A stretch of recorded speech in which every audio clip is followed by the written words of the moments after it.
Long ago, before this day's confusion did begin,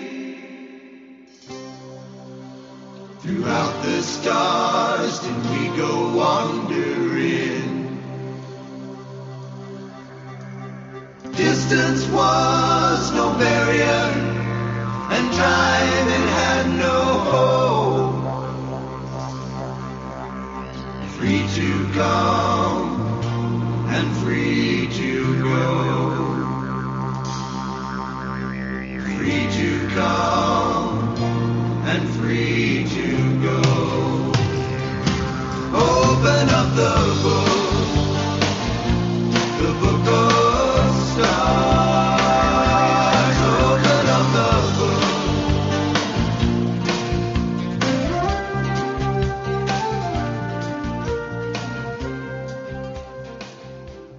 Hello, everyone, and welcome to Karmic Evolution's Astrologically Speaking podcast.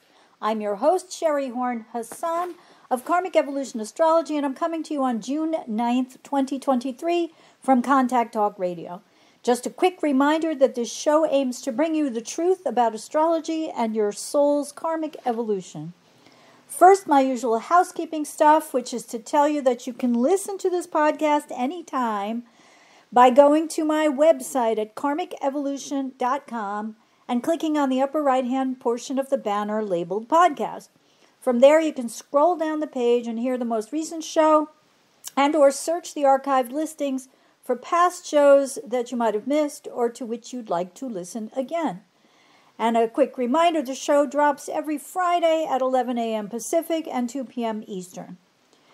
And while you're there at karmicevolution.com, you'll see above the most recently posted show a downloadable freebie labeled How to Keep Your Sun Sign Happy, which is friendly advice for every sun sign from renowned evolutionary astrologer Stephen Forrest about what each of us, depending on our individual sun sign, needs to actually be happy.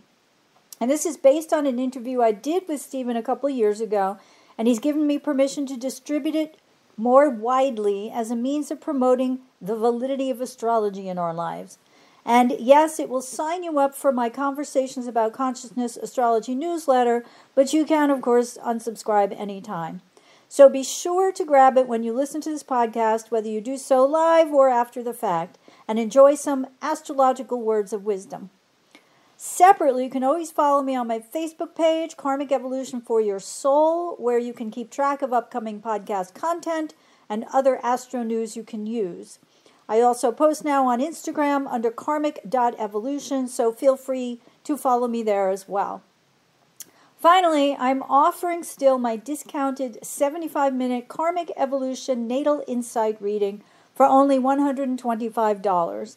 And that offer is for podcast listeners only. So if you're interested in astrology, want to learn more about the true meaning of your individual birth chart, which is a snapshot of where all the planets were at the precise time and location of your birth, and you would like to do so in order to gain greater consciousness about your soul's true mission and purpose in this lifetime, and would like to move from chaos to clarity about what might be holding you back from achieving your most cherished desires in whatever areas of greatest interest to you, be it your relationships, your career, your job, your finances, or your health, then this is the reading for you. Excuse me. We'll look at how the energies into which you entered this lifetime may be keeping you stuck in old habitual patterns, or what I call soul-conditioned behavior, and how this knowledge can assist you to make different, more positive choices moving forward. In other words, how to get unstuck. So if you'd like to co-create your own future happiness through astrological insight, it's easy when you take advantage of this special discounted offer. To do so, all you need to do is go to karmicevolution.com/karmic125. As I always like to say, conscious awareness has never been either so easy or so affordable.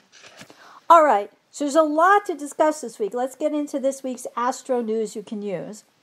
And I want to start by reminding everyone that we're now in currently the waning phase of the monthly Taurus New Moon lunar cycle, which began on May 19th. And at that time, I had said on my podcast, and I quote, "The energy shifted this past week just after the May 19th Taurus New Moon asked us to plant seeds that will blossom into a new set of more relevant values, aided by a sextile to motivating Mars in Cancer and trying to social reformer Pluto in Aquarius, and when Mars entered Leo and opposed Pluto in Aquarius on May 20th. I also noted that we were, and I quote again, now under the auspices of resistance to change by fearful Saturn in Pisces and growing pressure from Uranus and change-resistant Taurus, and as Pluto retrograded at 0 degrees and 21 minutes of Aquarius since May 1st, as the god of the underworld reviews its future plans for collective changes to society now, before retrograding back into Saturn-ruled Capricorn's resistance again on June 11.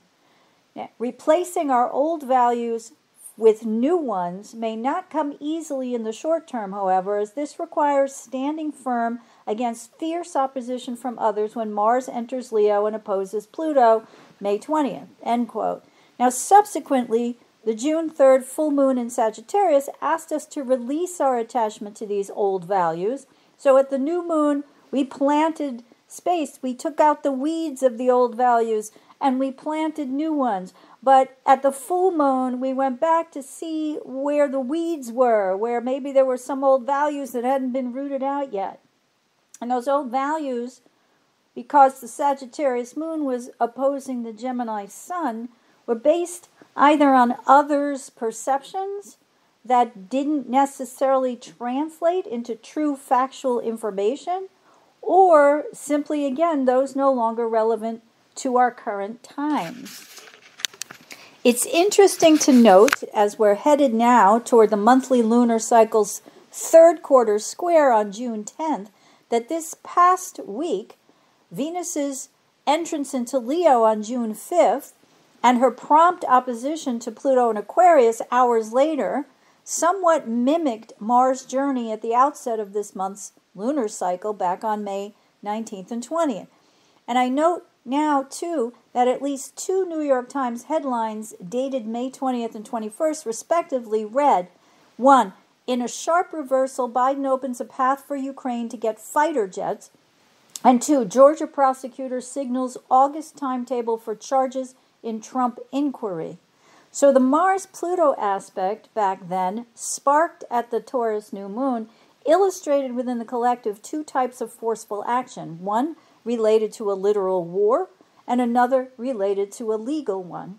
Now, let's look back briefly to Venus's move into proud, playful, creative, and dramatic Leo on June 5th, and how it invites us now to have fun, because Venus will retrograde in Leo from July 22nd through September 3rd, and then remain in that sign until October 8th, we'll have sufficient time to review what we value most, read what gives us the most pleasure in terms of all things leonine. And the leonine archetypal themes are children, family, being creatively playful, and that means in whatever form it takes, such as art, fine art, or modern art, or music, or dance, or anything we consider, artistic. It doesn't matter. And by playing games, including recreational sports. So Venus in Leo asks us in general to have courage and go out there and have fun. Now, clearly, coming at the beginning of June and lasting past Labor Day, at least, the traditional end of summer, Venus in Leo can be a period when we relax a bit and engage in whatever it is that gives us true pleasure. But soon enough, when Venus retrogrades, we'll be asked to review our habitual relationship patterns and whether or not we're on truly equal footing with our partners. Put another way, to take a page from Marie Kondo's decluttering advice, to review and reevaluate whether our major relationships spark joy during this time.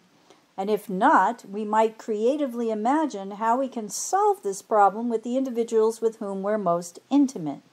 We may keep this in mind and begin such a review now, knowing that this retrograde period isn't far off, and something that I'll discuss at far greater length as we get closer to it. However, it occurs to me that, again, in keeping with this monthly lunar cycle's theme of planting new, more relevant values and changing or discarding our old ones, or as I mentioned, weeding our garden, so to speak, that as we approach June 10th's third quarter monthly lunar square and June 11th's entrance of Mercury into Aries Gemini, we're cautioned about moving too slowly to prevent the disastrous effects of things like, say, climate change. It's as if Venus, and by that I mean Mother Nature and her cycles, in Leo, which is a look at me energy, refused to be ignored. As we've seen coming down from eastern Canada this week, smoke from widespread forest fires that have spread across the northeastern and parts of the midwestern United States. On June 7th, New York City recorded the worst air quality of anywhere in the world, a rather surprising occurrence, but one that many feel represents our future in the U.S. if we don't start paying attention to valuing clean air and water, etc., by making the necessary changes now. Now, some noted it felt like life on Mars, and I'm in Jersey, so I know a lot of listeners are in the Northeast area.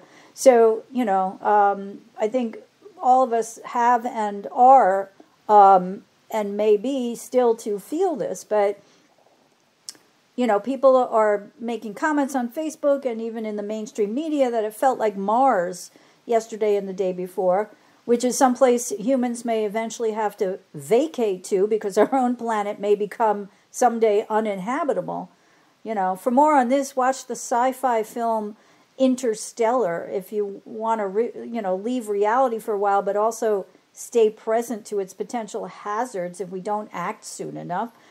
And in light of the fact that the ruler of this month's Taurus New Moon was Venus, and that, Uranus is currently transiting through Venus, and that Venus has now entered Leo, and as smoke continues to filter from New England and New York and New Jersey down to Pennsylvania and Washington, D.C. and Virginia, etc., I'm thinking this symbolizes, the skies are foggy, brown, gray, all kinds of weird colors. The sun's a bizarre sort of salmon pink color, at least it was yesterday. I mean, really, really bizarre. You don't need to look too far on the internet or in the mainstream news to see pictures of places like New York City and the sun. And I'm thinking this symbolizes our lack of clarity or our haziness about what's in store for us Earthlings if we don't change our values and act soon enough in the light of the meaning of this month's lunar cycle.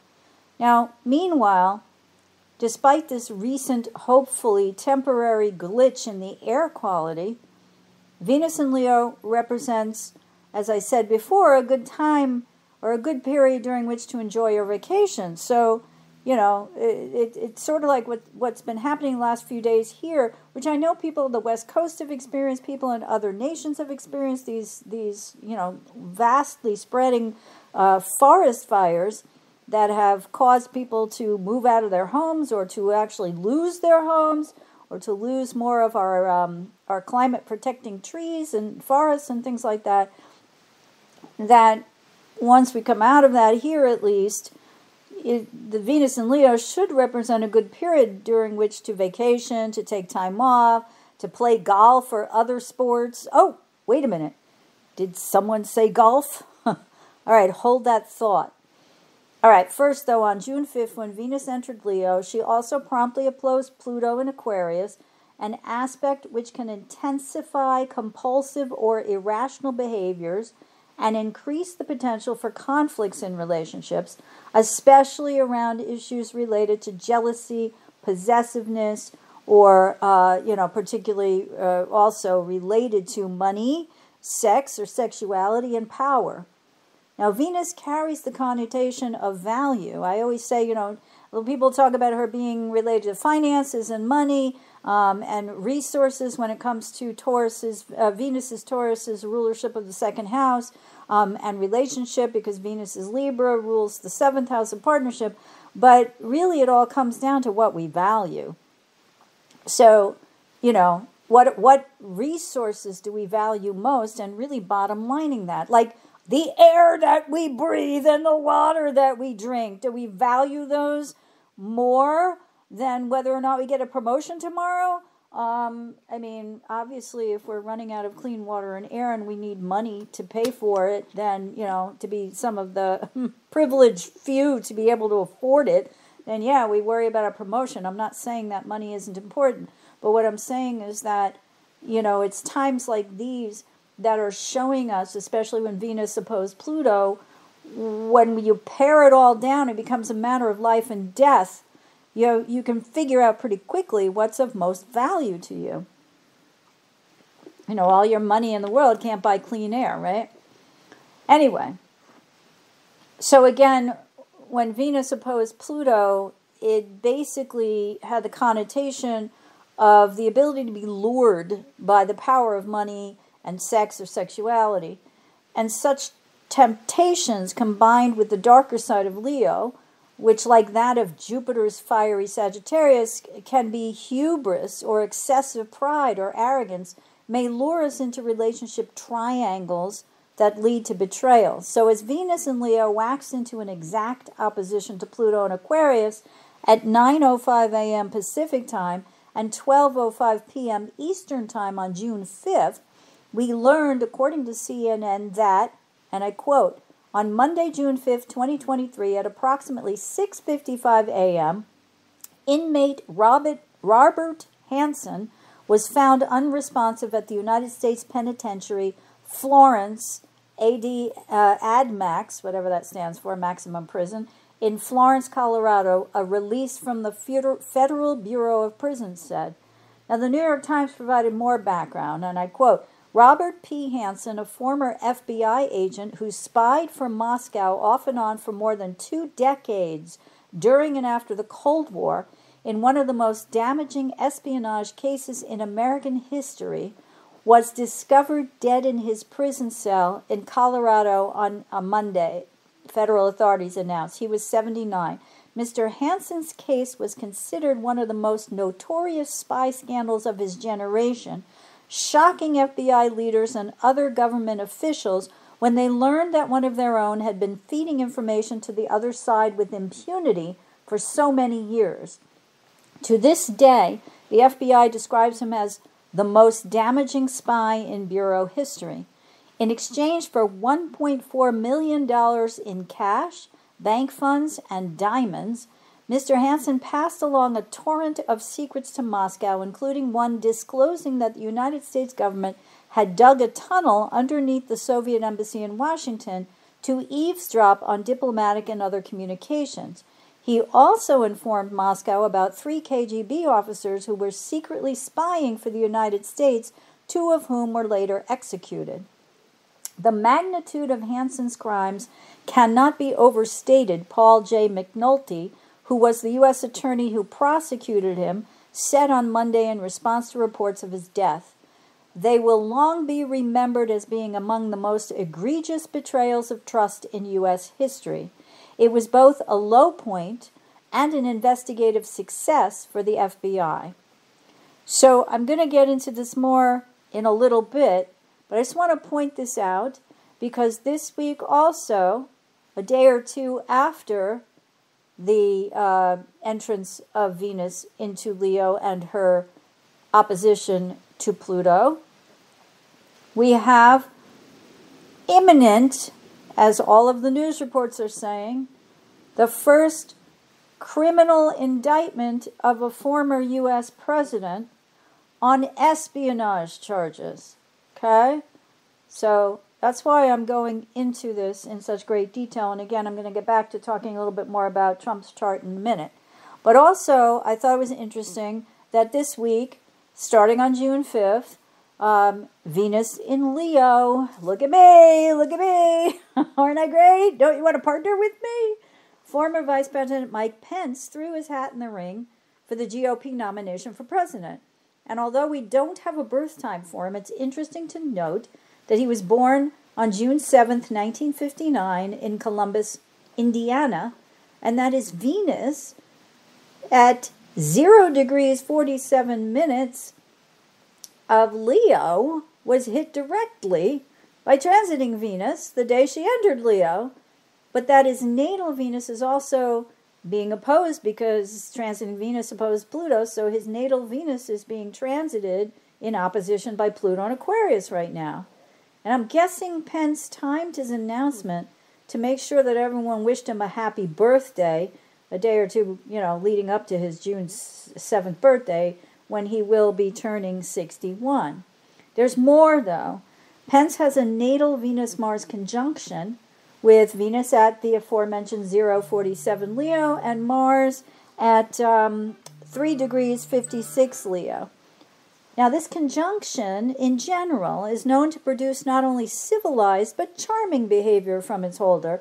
But I'd say Pence is in for some strong opposition as Pluto begins to retrograde back and forth opposite his natal Venus, and then, albeit a little ways down the line, more like in a year or two from now, Pluto will exact oppose his natal Mars. So that's not necessarily going to be a pleasant time. The Pluto opposite his natal Venus, caught in the transiting Venus, right? He's having a Venus return, which normally you would think of as a positive thing, but it's doing so at the same time that Pluto's bearing down, opposing his natal Venus. So that might not bode well for him financially, especially, since he's a candidate now, and candidates need to raise money, right? While the latter, the approaching Pluto, albeit slowly, to oppose his natal Mars, could turn out not to serve him well if he begins to appear as someone who's trying to convince everyone that he's not as power-hungry, manipulative, or coercive as his predecessor.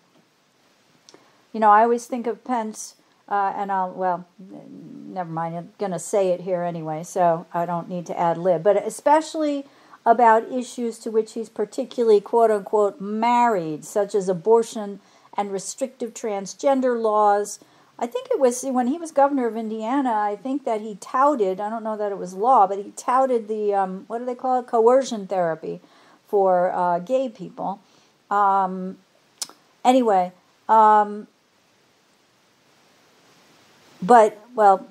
me say it the way I originally, especially about issues to which he's particularly married, such as abortion and restrictive transgender laws, positive progress around which I think we can say Pluto and Aquarius is most definitely concerned. In fact, the New Yorker's satirist Andy Borowitz came out with this just after Pence announced his run. And this is what precludes me from having to put it in my own words, what I'm trying to say about his connection to Trump. Pence endorsed by National Association of Ass Kissers. During his 4 years as vice president, Mike Pence brought flattery and obsequiousness to new heights, the NAA statement read. And that's all I have. So, but I mean, is it possible? It's probably doubtful, but is it possible, especially with that Pluto bearing down on his Mars over the next 2 years or so, that, or 3 even, that, because it's going to retrograde back and forth there for a while, that Pence might be found complicit with some of Trump's stuff, right? So what I'm trying to say is that moving away from Trump's shadow now may prove far more difficult than Pence imagines or imagined at his June 5th announcement. Meanwhile, another proud peacock joined the GOP race to become their party's nominee for president in the November 5th, 2024 election, when former New Jersey Governor Chris Christie threw his metaphorical hat into the ring on June 6th. What I noticed first when reviewing Christie's chart is that he's a Virgo Sun Pluto in the 10th house, squared by his first house Sagittarius Moon. Though he's a Scorpio rising, meaning, he can play it close to the vest, he also presents as a larger-than-life figure. No offense to Christie, but I think we can see that in his actual figure. Regardless, this combo reflects someone with grandiose ambitions designed to achieve positions of power out in the wider world. And Christie proved that long ago aside from being from New Jersey, that he's the combative type. And he's already gone on the attack against Trump, accusing both the former president and his daughter Ivanka and her husband Jared Kushner of grifting while in the White House. So let's now note that his natal first house Sag moon, and remember the first house is naturally ruled by Mars, quincunxes his 8th house Cancer Mars, and that the 8th house is naturally ruled by Pluto. So he may have to tone it down eventually, but pundits are already saying that they identify him as someone who likely won't get the GOP nomination, but that he will help eliminate some of the other GOP contenders, just as he did in 2016 when he ran Marco Rubio out of the race, based on the based on the televised meeting of them all debating each other. The pundits also feel that if other candidates were to band together with him to criticize Trump, in other words, they follow his lead, it could have a wider effect on voters than if he's the lone town crier. So many are hoping that Christie becomes someone that the others will imitate and realize that there's safety in numbers. Okay, now back to my comment about Venus in Leo and recreational sports, particularly golf. And that on June 6th, the day after she both entered Leo and opposed Pluto, that, and here I quote, news came as a shock to the entire golfing world that the Saudi-backed LIV or Live Gold League was merging with the U.S. PGA Tour, including those players on the PGA Tour who were left in the dark, according to a golf trade publication called Playing Through. That same day, Playing Through printed this as well. And I quote, 9/11 Families United, that's the name of the group, blast PGA Tour and Jay Monahan after Live Golf Union, after the Live Golf Union. The 9/11 Families United organization slammed the PGA Tour for merging with the Saudi-backed Live Golf. And this is a quote. The 9/11 Families United, a community of family lovers. Say it again. Oh, man, right? Does anyone remember Moonstruck? If she says 9/11 Families United one more time, I'm gonna disengage. All right. Anyway, it's a community of family members who lost loved ones on September 11, 2001, during the terrorist attacks. Nothing to laugh about here. And they slammed the PGA Tour and its commissioner, Jay Monahan, for striking a partnership deal with the Saudi Arabian Public Investment Fund, known as PIF. Of the 19 terrorists who participated in the attacks, 15 were Saudi citizens. This is, again, according to Playing Through. The Saudi Arabian kingdom has also been accused of human rights abuses, subjugating women, and murdering Jamal Khashoggi, a Washington Post journalist.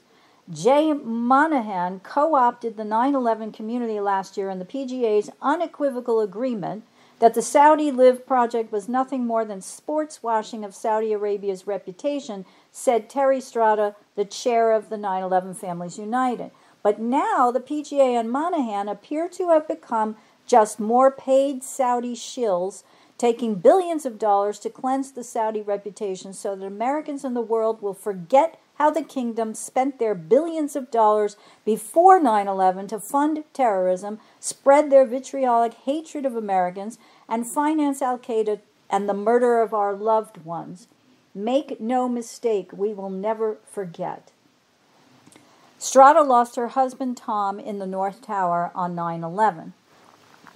Mr. Monahan talked last summer about knowing people who lost loved ones on 9/11, then wondered aloud on national television what Live golfers ever had to apologize for being a member of the PGA Tour, Strada continued. They do now, as does he. PGA Tour leaders should be ashamed of their hypocrisy and greed. Our entire 9/11 community has been betrayed by Commissioner Monahan and the PGA, as it appears their concern for our loved ones was merely window dressing in their quest for money. It was never to honor the great game of golf. Indeed, the PIF has invested almost $1 billion into LIV Golf. With more than $600 billion in assets, PIF now partners with the PGA Tour, forever altering men's professional golf in the future. But here, and that's an end quote, but here's another angle also pointed out by the New York Times on June 7th, and here I quote, "The most predictable outcome of this merger, if it's allowed to go through, is that less of the riches of golf will go to the players and more will go to the suits, including the Saudis." And I'm adding that that's even given the millions that people like Greg Norman and Phil Mickelson, I think it is, and some of the other big names in golf have already been offered, who did go to LIV initially or are going now and making big bucks. But the Times continues, that's the classic monopolistic outcome. The PGA-LIV merger is another in a long line of successful efforts by entrenched monopoly organizers of sporting competitions to maintain their dominance through predatory behavior directed toward rivals, followed by swallowing them up. Stephen Ross, a sports law expert at Penn State Law, said in an emailed statement. In this case, the PGA Tour looks more swallowed than swallowing, but Ross told me, from the branding point of view, the PGA Tour was a monopoly, and it will still be the dominant organizer with its new partner. Before abruptly doing a deal with the Saudis, the PGA Tour had fought to hang on to its golfers by portraying the fight between the leagues as a matter of good versus evil. Many golfers did resist the Saudis' entreaties. Tiger Woods, for example, was offered somewhere in the neighborhood of $700 million or more to join LIV Golf, but turned it down. Greg Norman, the chief executive of LIV, told Tucker Carlson last year. Tells you where Greg Norman's coming from. The PGA Tour Commissioner Jay Monahan didn't do himself any favors with antitrust authorities when he said the quiet part out loud Tuesday, that's June 6th, telling reporters that one advantage of the deal is, quote by Monahan, ultimately to take the competitor off of the board. LIV Golf also left a trail of self-damning language by repeatedly describing the PGA Tour as a monopoly. What you've created now is a bigger, badder, more powerful monopoly, Jody Balsam, a professor at Brooklyn Law School, told me. That's what, not me, but the author of this Times article, that's what LIV was complaining about all along. Despite these concerns, antitrust experts disagree over whether the Justice Department will sue to block the merger. The Justice Department's Antitrust Division was looking into the PGA even before the merger plans were announced. The Times reported last month that the authorities were examining whether the PGA Tour sought to manipulate the sport's labor market. A year ago, the PGA Tour suspended 17 players who had joined LIV, declaring that they were, quote, no longer eligible to participate, end quote, in events on the American-based tour or any of its affiliates, drawing accusations of anti-competitive behavior. The merger plan ends some antitrust concerns, but creates new ones. The PGA Tour won't be trying to punish golfers that go to LIV, an antitrust red flag, because the two will be in bed with each other. LIV has agreed to end its private antitrust suit against the PGA Tour, but the very fact that the two competitors have declared a truce looks like anti-competitive behavior. End quote.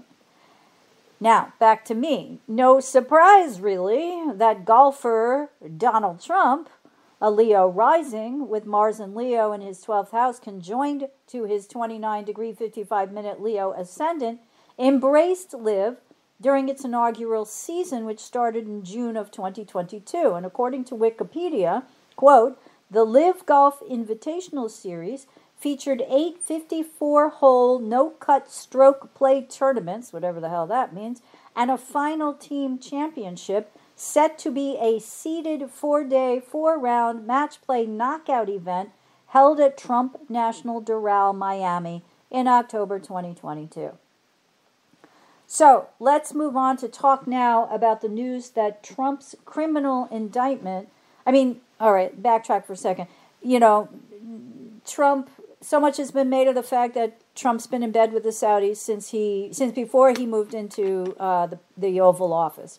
And much has been made about the fact that as soon as, shortly after he left office, his son-in-law, Jared Kushner, got $2 billion from the Saudis. All right, so we know that Trump is in on the deal here, and this Venus opposite Pluto, it's just an interesting time to have all this stuff come out.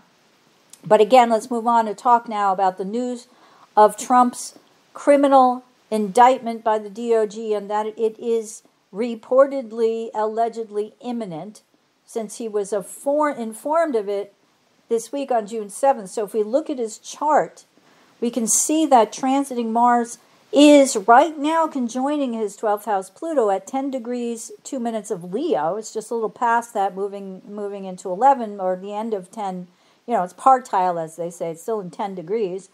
And that transiting Pluto has actually been quincunxing his 29 degree 55 Leo ascendant, as Pluto retrogrades now back and forth between 0 Aquarius. It will go back eventually before the end of 2024 to 27 degrees and 53 minutes of Capricorn, until Pluto separates by at least a degree, which is 0 degrees and 55 minutes of Aquarius, circa February 21st, 2024. And it's around that time that, he's going to retrograde again back into Capricorn, but Pluto won't go back into Aquarius until the end, like I said, until November of 2024. Now, transiting Pluto first quincunxed Trump's, that's the 150-degree aspect, his ascendant exact circa March 19th, 2023, which is just prior to Pluto's entrance into 0 Aquarius on March 23rd. And on March 30th, this was reported by the New York Times. Quote, "A Manhattan grand jury indicted Donald J. Trump on Thursday for his role in paying hush money to a porn star, according to people with knowledge of the matter, a historic development that will shake up the 2024 presidential race and forever mark him as the nation's first former president to face criminal charges." That, of course, came after a jury in New York convicted Trump in a civil suit of sexual abuse and defamation on May 9th, which just happened to be the day that transiting Mars was at 23 degrees and 54 minutes of Cancer, conjunct Trump's 11th house Saturn at 23 degrees 46 minutes of Cancer, and as it was approaching his 25 degree 44 minute Venus in Cancer. Now, Pluto, and this is the interesting part, in case I'm starting to bore you with too many numbers, Pluto will exact quincunx Trump's ascendant again on June 15th, so we're talking about a week from now, which will be a day after his June 14th birthday, just as he's already been informed this week that he's the subject of a criminal indictment by Jack Smith, the special prosecutor at the DOJ. Now, word has it that this indictment involves a potential criminal espionage charge, as I mentioned before, based on Trump's confiscation of and refusal to return classified documents. But not only that, the espionage comes from his subsequent alleged showing of some of these documents to people not authorized to see them. Important politicians like Kid Rock. You could Google that. Anyway, January 18th of 2024, transiting Pluto will again hit exact 2955 Leo, close to the start of both the GOP primaries and his trial date, which is now set for, that's the trial date for the Allen Bragg case in New York, for the aforementioned hush money payments. And I don't have the exact date, but that starts, it's scheduled to start in March of 2024. So Pluto hits the exact degree and quincunxes his ascendant while retrograde again on September 7th of 2024, and then for the final time direct on November 15th of 2024. So at the very, very least, we can expect, given that the 150-degree quincunx aspect between planets involves the need for an adjustment of some kind, and that the ascendant is how we appear to the outside world, while Pluto's always representative of something that has to die in order to be born in a completely different, previously unrecognizable form, that Trump's outer appearance to the world will irreparably change. Doesn't say for the better or for the worse, but I think we can be informed enough to guess at that, okay? So, it may be putting it mildly that 2024 may not be his best year ever, as Mars triggers his natal Pluto now, an aspect of potential disruption and violence that, according to Rob Hand in Planets in Transit, represents, quote, a ruthless burst of energy that does not take kindly to limitation and that can give one a great deal of satisfaction out of having and using power. It's no surprise that as soon as we found out that Trump's legal team had been informed that he was, the indictment, criminal indictment was pending, he put out some all caps ridiculous Truth Social text or Twitter thing or whatever they call it, about whatever. And of course, he's already, this is like awakening or reawakening the guy who said, I am your retribution, right? So no predictions here, just a forecast that Donald Trump may be on the precipice of a terrible, horrible, no good, very bad year. I noticed, too, that transiting Saturn in Pisces is in Trump's 7th house of partnership. And since he's got a natal wound in that area, due to his 2nd house, Juno, Chiron, Jupiter conjunction in Libra, especially when it comes to paying what he owes to his contractors and others, 2nd house, house of resources, remember? And Venus is Taurus, relationships. But the wound to Chiron, Jupiter is a wound to, one's own sense of faith in oneself. And to Juno is a wound to relationship, to partnership. So there may be a separation coming. I'm not even really thinking about his wife, Melania, because, who really cares? Though that's, of course, possible. But I'm thinking more that between now and the time Saturn hits his midheaven, at 2418 Taurus, and that's not going to occur for a long time. It won't be until around August 8th of 2029 that his reputation will continue to be sullied, to put it nicely. So as I'm recording this early evening of June 8th for distribution tomorrow and June 9th, it remains to be seen whether that imminent DOJ criminal indictment will come by the time this airs on June 9th, or whether it will be sometime next week or even the week after. My money's actually on early next week, after both Pluto stations retrograde and Mercury enters Gemini on June 11th. I think there'll be a lot of information coming at us rapidly between next Monday, June 12th, and the 26th of June, because Mercury will literally zip through the sign of the Messenger and enter Cancer on June 26th. That's really fast. I wanted to mention, don't call him the messenger god for nothing, right? I wanted to mention also that since Venus entered Leo, several bigwigs in the media industry, among them Tucker Carlson, have been in the spotlight. One is the CNN CEO, now former CEO, Chris Licht, who was fired in the early morning hours of June 7th after his disastrous decision to put Trump on a CNN town hall with Caitlin Collins that drew backlash from, I think maybe just about everyone, but MAGA enthusiasts. So I'm not going to rehash that. You guys either know about that or don't by now, and how the audience was packed with only Trump fans and blah, blah, blah.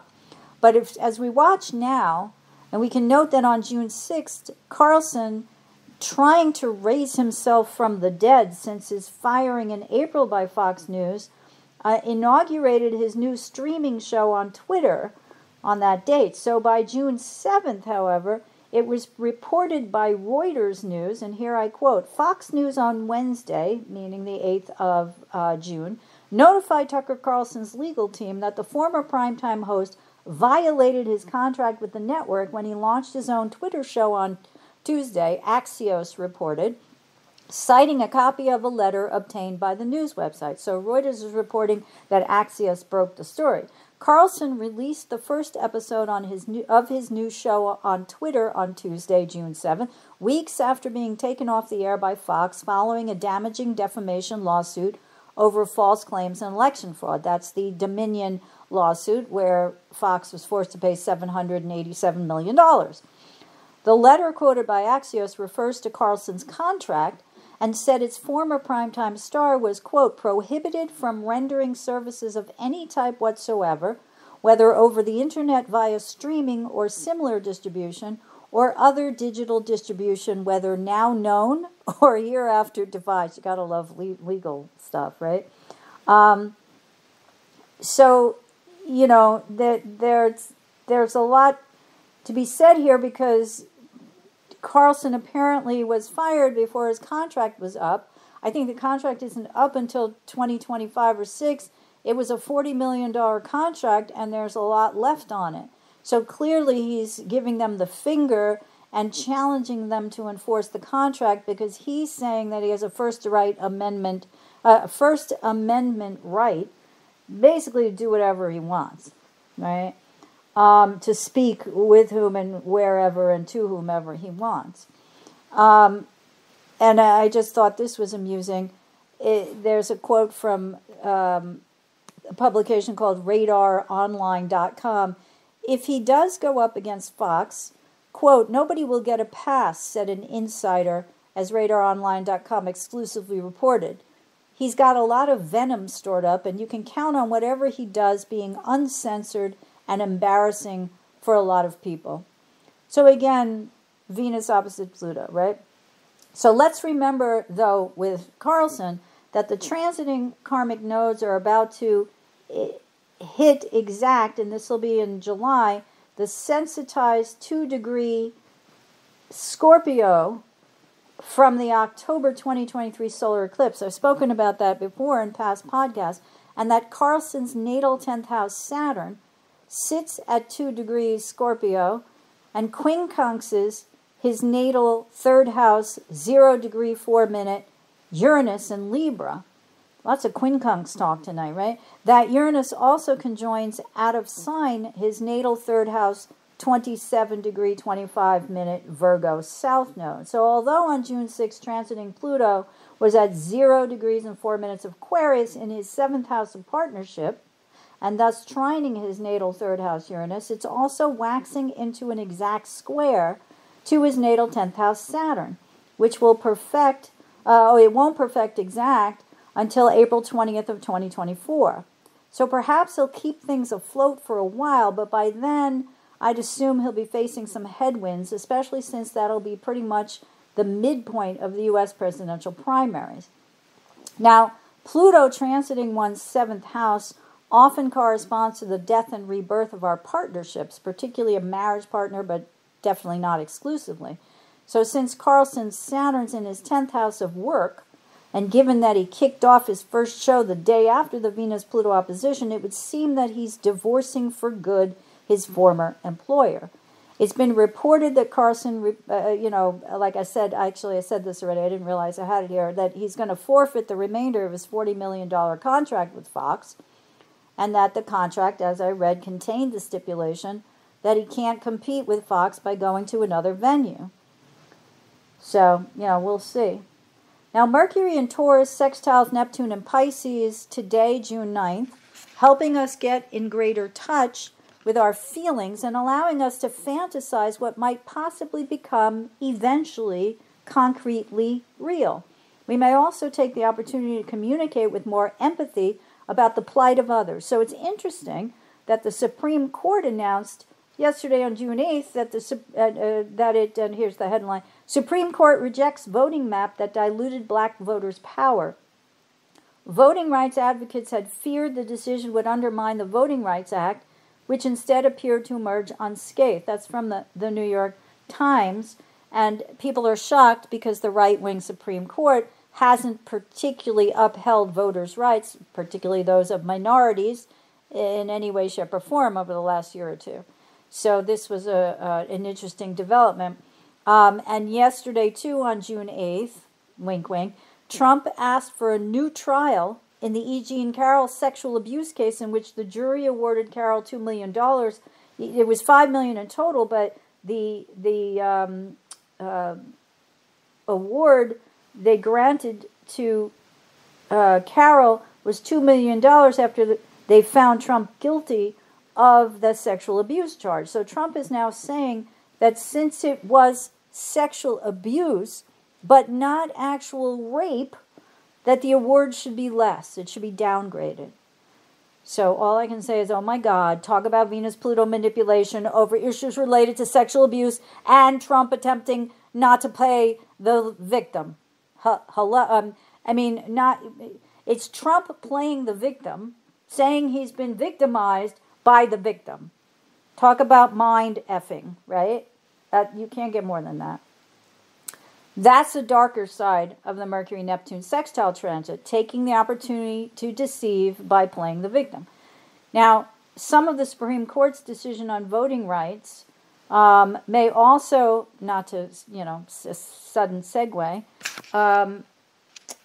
may also have been influenced by the waxing of the Gemini sun into a sextile to wounded healer Chiron in Aries, which perfects on June 10th. That this aspect is followed by the third quarter monthly lunar mutable square that day of the Pisces moon to the Gemini sun may well indicate that the justices' empathy and compassion for the plight of the disenfranchised at the hands of those who seek to wound them further by obscuring the laws against discrimination actually cause them to vote on their side. Now, also, on June 10th, this waxing third quarter monthly lunar mutable square asks us to push through the last waning quarter of the lunar cycle, which is a productive period to review when we may take action, particularly relating to speaking out about prior pain and related to past betrayal, which is again makes next week the perfect time for an indictment to come down from the DOJ against Trump. But Pluto retrogrades back into Sirius Capricorn, and Mercury trines Pluto while Venus squares Jupiter on June 11th, providing us the power to better understand ourselves and how to make fortuitous future investments as long as we remain disciplined now. The only other thing I want to say, because I only have a minute or two left, is another announcement that was made this week, and I don't remember if it was yesterday or the day before, is that the DOJ has called Steve Bannon, to testify in front of a grand jury. And I've already heard it said that it's expected that Bannon will probably take the fifth, but as one pundit said, the real question remains whether or not he and other Trump backers are actually willing to go to prison for him. So in other words, if he's called in front of a grand jury, he takes the Fifth Amendment, and later Trump is tried and found guilty, they may go back to him, because I can't remember its specifics now, some of you lawyers might know. If you take the fifth, you don't have to answer the question because it might incriminate you, but you also forfeit some other rights. It's easy to look up. So anyway, when Pluto re-enters Capricorn on June 11th, it begins its final stage of review of the last 15 years in this sign.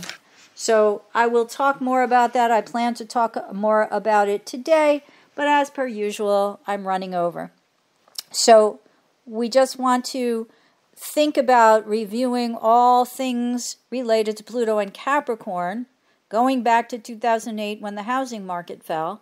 And we want to also be mindful that, the oppositional stances between Pluto and Capricorn, as Pluto will later move back into Aquarius with all its social rebelliousness, that this is what we're watching, right? We're watching society object to making forward moving progress. A lot of this can be seen, I think, right now in terms of artificial intelligence. And I know I promised in the past podcast that I would get to this, but I will talk more about it next week or the week after. There's just so much related to Pluto's movement from one sign to another.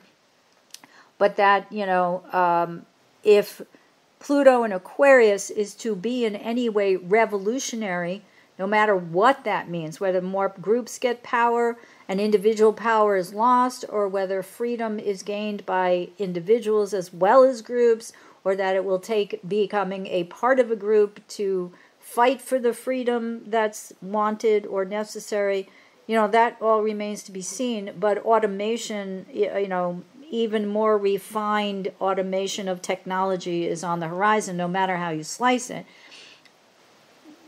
But in terms of social progress, when Pluto moves back into Capricorn, you'll start seeing the walls come up again, and the resistance to what has been traditional. We'll see that also in the context of Jupiter in Taurus, and an expansion of our values. Are we going to try to continue to expand old traditional values, or are we going to heed the Taurus New Moon's monthly cycle that we're now coming towards the end of, and actually weed them out so that we can be prepared to move forward when Pluto re-enters Aquarius in early 2024.